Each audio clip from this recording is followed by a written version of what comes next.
Pen Farthing served as a British Royal Marine for 22 years. In 2007, he set up an animal sanctuary in Kabul called Nowzad, named after the first dog he rescued. The charity expanded, eventually employing 25 local staff, including 3 of Afghanistan's first female veterinarians. Farthing described their emotions when the Taliban seized Kabul on August 15th. There may be reprisals because, obviously we're a foreign organisation. We've helped soldier rescues in the past, so soldier rescuing dogs.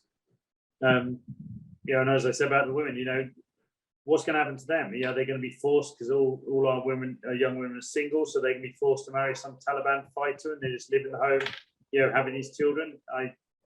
I dread to think. Farthing initially refused to leave Afghanistan without his staff and the hundreds of animals under his care, a mission he named Operation Ark. His cause was followed closely in the British media as a dispute erupted between the charity and the government. Defence Secretary Ben Wallace gave this interview August 24th.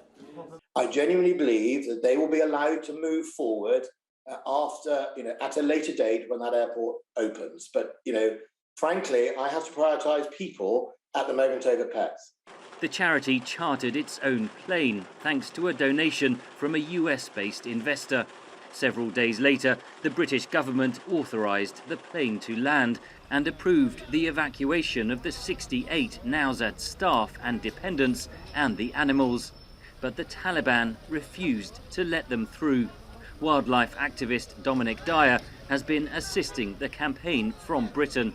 And what Penn had was a letter from Downing Street effectively guaranteeing entry for these 68 people. And the Taliban said, well, we don't care what Boris Johnson thinks or says or his involvement. We care what President Biden has decided. And he said, no visas, no entry, and you're not coming in with your people. That was the conversation he had. It was the delays with the Ministry of Defence to get the flight authorization that led to that problem. Because if we'd have got those people to that gate 3 or 4 days earlier with the list we needed to guarantee their entry, with the flight authorization to land the aircraft, we wouldn't have hit that buffer of a change of American rules that basically stopped him getting his people through.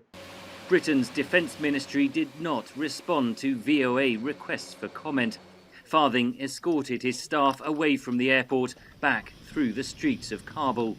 He appealed directly to Taliban leaders via Twitter. On Saturday, the former Marine and his animals were allowed into the airport without his staff. They arrived back in Britain Sunday morning. Pen Farthing has rejoined his wife, who was evacuated from Afghanistan to her home country of Norway. With the Taliban now in full control, the fate of the Nowzad staff and their families remains uncertain. The 140 dogs and 60 cats evacuated from Kabul are now in quarantine in Britain. Nowzad says there have been many offers of new homes for the animals. Henry Ridgewell for VOA News, London.